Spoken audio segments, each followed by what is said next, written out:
อยู่ไปวันปั้นหน้าพื้นยิ้มทั้งที่ร้องไห้น้ำตาไม่มีด้วยรักศักดิ์ศรีตัวเองรักหัวใจเริ่มท้อลงทุกวันต้องกัดฟันเพื่อกันน้ำตาใครบ้างจะรู้ให้เราคนซบเศร้าวาสนา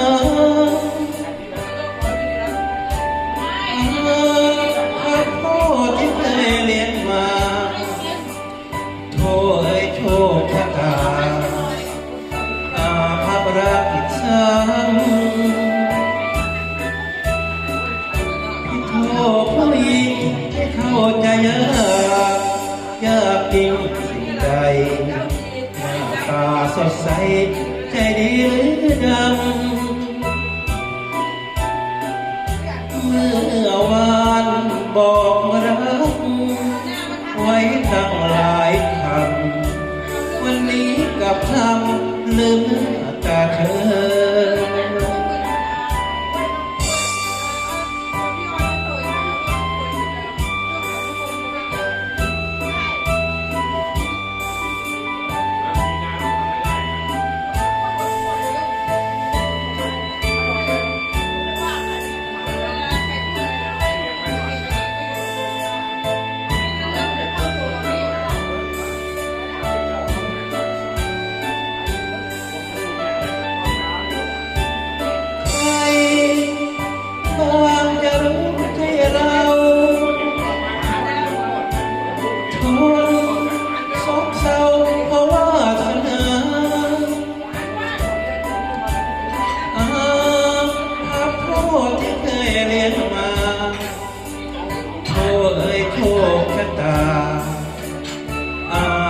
รักอีกซ้ำพี่โทษผู้หญิงที่เข้าใจยากจริงสิ่งใดหน้าตาสดใสใจดีหรือดำเมื่อวานบอกรักไว้ตั้งหลายคำวันนี้กลับทำลืม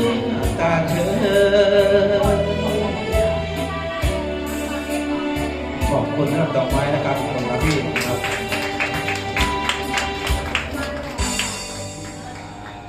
พี่เอกครับมาเป็นพี่พรครับ